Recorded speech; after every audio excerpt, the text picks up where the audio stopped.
that the Israeli Prime Minister has long favored a return to all-out war against Iran. He has dismissed and been quite down on the prospects of any diplomacy with Iran. None of this shit is just by happenstance. Everything is intentional, dog. He just said it out his own mouth. Israeli Prime Minister ain't got no interest in calming the conflict with Iran. So what the fuck do you think is gonna happen when we're involved in a conflict with Iran and Israel and America are trying to merge their fucking militaries? What do you think that's gonna mean if that was to happen? I'm gonna let you do the math on that. I wake up to the sound of the same old clock. Tick tock, it never stops. And the war officially makes its way to Egypt, bro. This shit is spreading all throughout the damn Middle East. Let's talk about it, bro. Let's get caught up. Now, if y'all remember on February 28th, this motherfucker waited to the end of Black History Month to launch the most bullshit military operation I ever seen. Epic failure. Targeting command and air defenses to destroy their missiles and raise their missile industry to the ground. Didn't the motherfucker say we already did that? Okay, you know what I'm saying? We had established that. Okay, so we was over there for a bullshit reason initially. Okay, so that would, keep in mind, that was the initial reason we went over there. Okay, let's move on. Iranian Supreme Leader Ayatollah Ali Khamenei is killed. Oh, okay, that ain't got nothing to do with nuclear weapons or missiles or no shit. An American strike on the Minab school kills at least 175 people, many of whom are students. That don't have shit to do with nuclear fucking weapons or missiles, my nigga. Okay, then a couple days later, we got Iran targets U.S. bases around the Middle East. Defense officials initially announced that 5 Army Reserve soldiers are killed in the port of Shu'aba. I don't know if I said that right. Kuwait, and a 6th is later positively identified. The attacks also targeted the UAE, Bahrain, and Saudi Arabia. 3 U.S. F-15s are shot down in a friendly fire incident in Kuwait. Tough. Okay, moving on. Now, here's where shit started getting real. April 6th, Trump threatens to destroy Iran in one night. I'm pretty sure y'all remember that deranged-ass tweet that he put out that night. He sets April 7th as a deadline. April 7th, President Trump announces a ceasefire with Iran. So the nigga was just fucking bluffing the whole time. Story of his goddamn life. And then April 13th, CENTCOM says the U.S. begins a blockade on Iranian ports that will extend to June 18th. U.S. launches Project Freedom to guide commercial shipping vessels through the Strait of Hormuz, but the initiative is canceled the following day by President Trump, citing political progress. In testimony to Congress in July, Hegseth will claim that the operation was actually not canceled, but instead went underground, helping 900 ships and between 400 to 500 million barrels of oil transit the strait through June. Cap. Are y'all buying this shit? All right, so June 18th, U.S. blockade ends. And then on July 7th, which is roughly almost a month later, CENTCOM says U.S. forces strike more than 80 targets in Iran. And mind you, don't forget, we still in the middle of a ceasefire. 3 months ago to the day was the day he announced the ceasefire. And without denouncing the ceasefire, drops more than 80 bombs on Iran, right? And then one day later, CENTCOM announces that it's completed strikes on Iran and estimates it's hit a total of 90 Iranian military targets, which was bullshit because we didn't do nothing but hit a bunch of bridges, hospitals, civilian infrastructure, and all that shit like that. That same day, President Trump says that the ceasefire first declared on April 7th is over. So you declared the ceasefire over after you already blew all of their shit to smithereens damn near. All right, cool. Yeah, the ceasefire is over now that I done came in and desecrated all these fucking sites. All right, now July 11th to July 23rd, CENTCOM carries out 13 consecutive nights of bombing, bro. Beginning with 140 targets on July 11th, a dozen on July 12th, an untold number of military targets on the 13th, another dozen on the 14th, an unspecified number on the 15th, a dozen more on the 16th. What they said, underground weapon sites were targeted on the 17th. More military and logistics centers were targeted on the 18th. Communication networks and maritime sites on the 19th. Another 4 rounds of strikes carried out on the 20th, 21st, 22nd, and 23rd. But details remain limited. Do you know why that is? Because they was in there blowing up a bunch of shit they ain't had no business blowing up, like civilian infrastructure, nigga. They want you to think that there's this imminent danger that they protecting you from literally thousands of miles across the fucking ocean.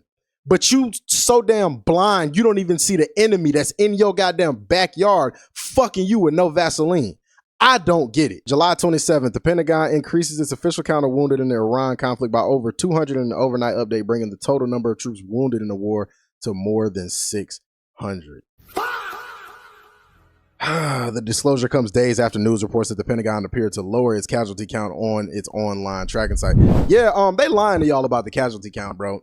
Even with it being like at 600, with them upping it and updating it, I still think that this number is grossly underrepresentative of the number of soldiers we've actually lost in this conflict so far. And I think they're going to continue to skew these numbers like on the lower end to try to try to limit panic in America. But bro, I fucking know this country. I know how they do shit, bro. I know how they operate. I know how they stick and move, bro. If y'all really believe this shit, I want you to stop and think about something. We've been in this war for going on 6 months now. Do you really think in your brain of brains that in 6 months we've only lost 600 men? You're so dumb. I mean, what the fuck did you bump your head on? What kind of crack are you smoking? And look, man, I'm about to say something that's gonna ruffle a lot of feathers. And truth be told, I really don't give a damn.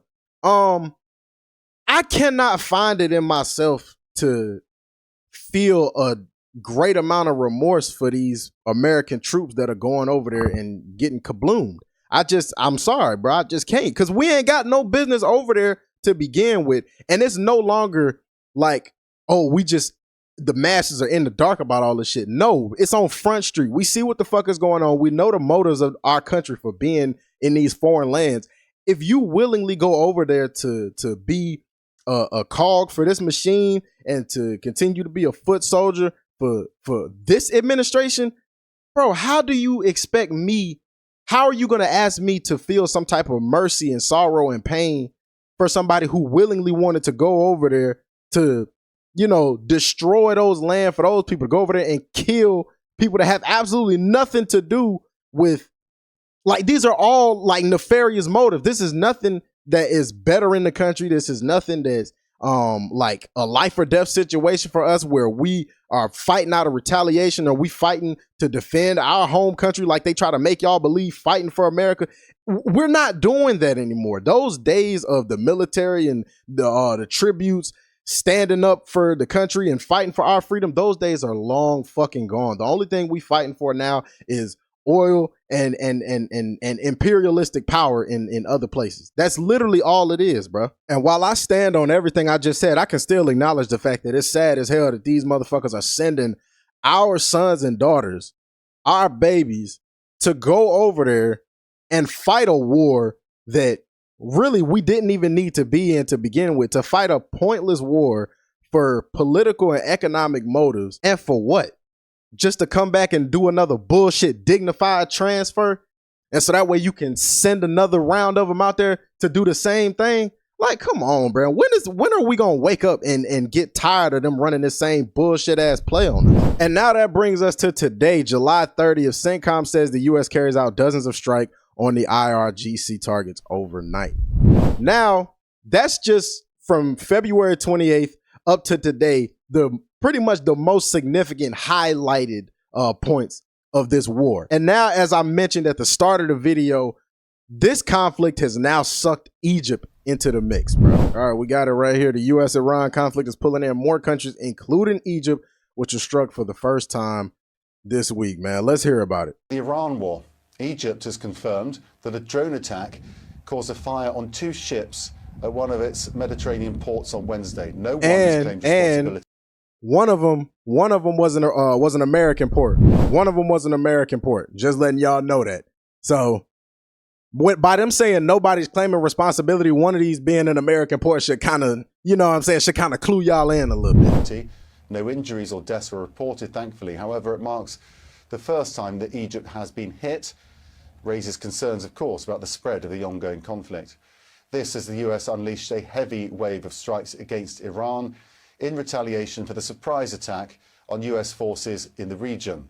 The US said it struck dozens of US strikes Iran after Trump says it's our turn. You see what imperialism do?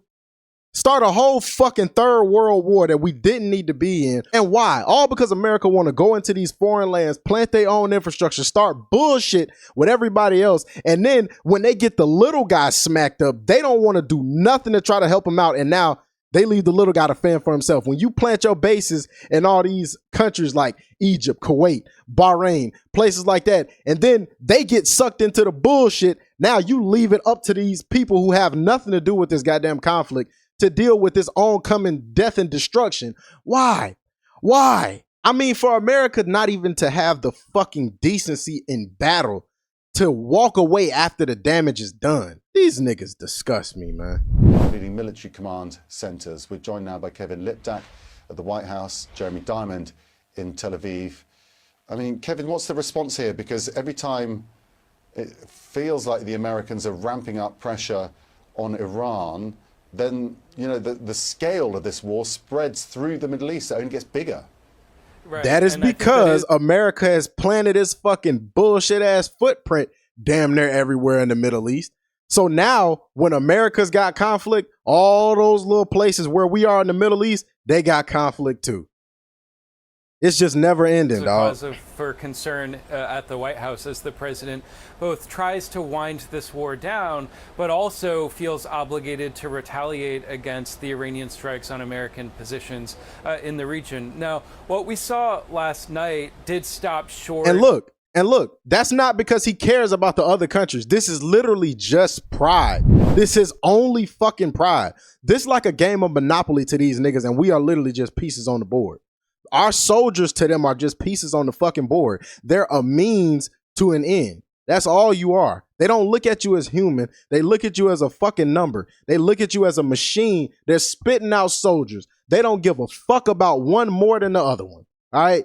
Like, and I really wish that all of us would collectively wake up and see this, because we have to understand that if they don't have us, the machine doesn't work. If they don't have us, the machine doesn't work. It's just, unfortunately, there's so many of us that are blinded by hatred or bigotry or whatever the fucking case may be, that will literally walk themselves off of a cliff. They will walk themselves into the depths of hell just for the sake of also destroying their enemy. It's the craziest shit in the world. And then the thing is, the enemy ain't even a fucking enemy. This is an enemy that you created out of thin air. We had no problems with Iran before this. None at fucking all. Of the full-scale resumption of the war that the president has been threatening and that we know that he's been discussing with advisors behind the scenes. He hasn't ruled it out, but there are all kinds of concerns, including about the American weapons stockpile and munitions stockpile that have led him so far to stop short of that. But it is still a resumption of these night-by-night tit-for-tat attacks that had seemed to go quiet for a few days as the president was trying to pursue some measure of diplomacy. And as you see the conflict expand, I think it becomes harder and harder to envision how exactly that diplomacy is going to play out. In addition to what we've seen in Egypt, we've also seen the Saudis become more involved in this, joining the U.S. in strikes against those Iran-backed militias in Iraq.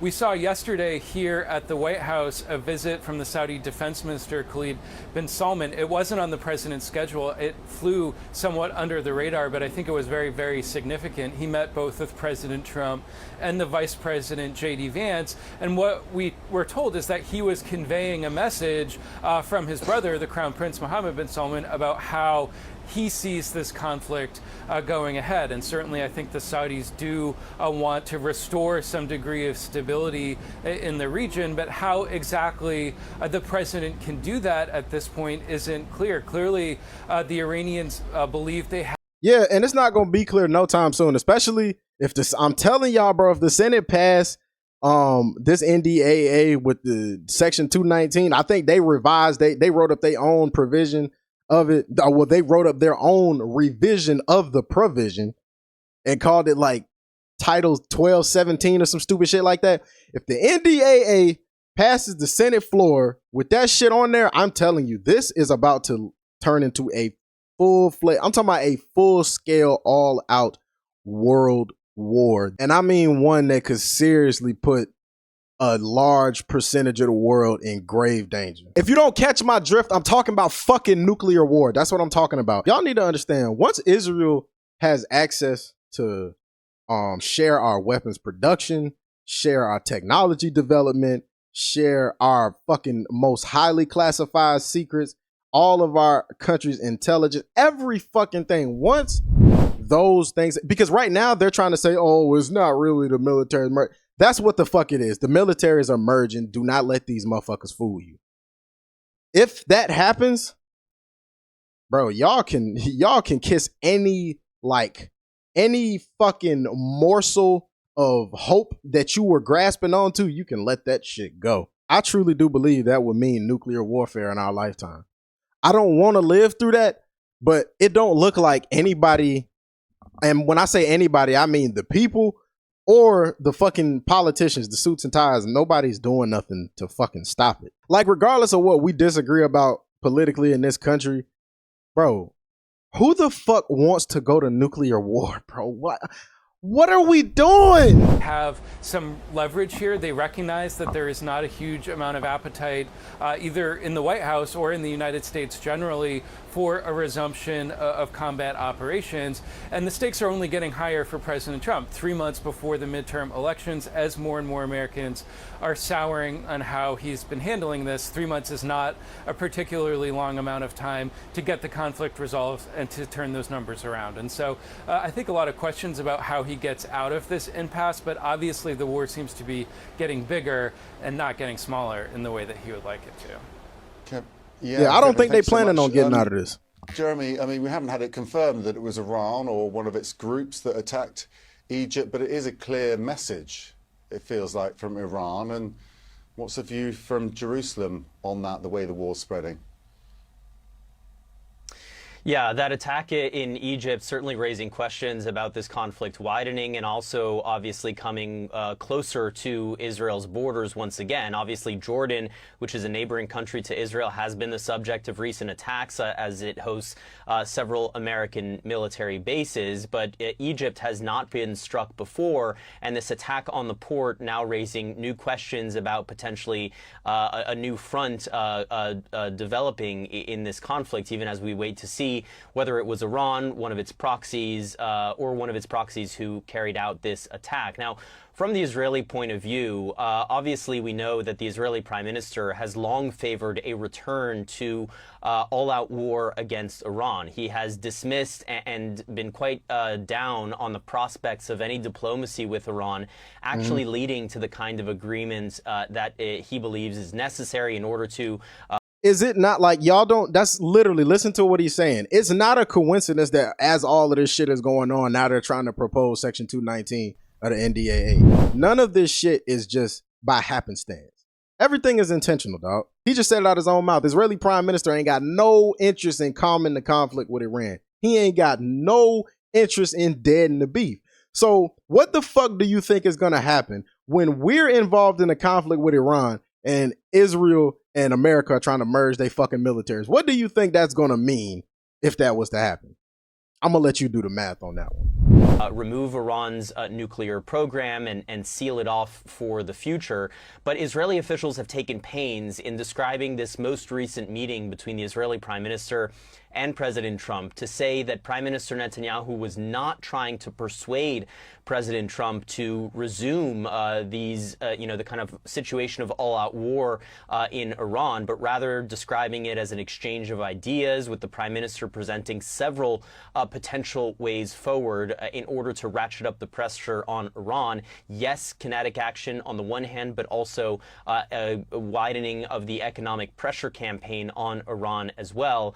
But the bottom line is that Israel's hands for now are relatively tied. Israel would like to rejoin this conflict and begin carrying out new strikes on Iran, but for the time being, the Americans are telling them to sit on the sidelines, and that is what is happening so far. Of course, Israel has also made clear that should Iran carry out any attacks on Israeli soil, then Israel will respond in kind. This is a see, right now, we got the grounds to like call off the dogs, so to speak, and tell them like, oh, whoa, whoa, whoa, hey, just chill. Not yet, not yet. But if this NDAA passed the Senate, oh, that shit's out the window. They ain't gonna need to wait for our approval no more. Our government officials are gonna be waking up in the morning finding out about what the fuck our military did overnight. That's how little control we're gonna have over our military if this shit passes. Game for now, both in terms of what Iran's next moves will be, but critically in terms of President Trump and his decision, as he is getting conflicting advice as to whether or not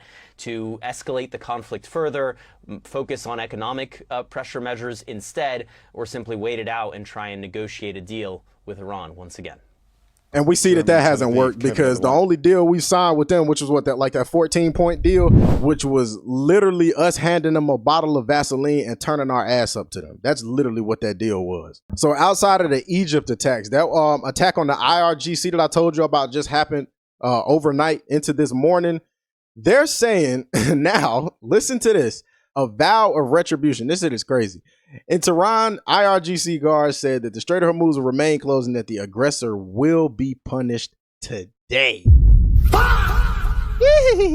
It follows a heavy wave of U.S. strikes late Wednesday in retaliation for Tehran's attempted attack on U.S. military positions on Tuesday. You know, that's the shit that kills me about America, right? Like, we'll drop some crazy shit on a country, right? I'm talking about just devastate miles and miles of land.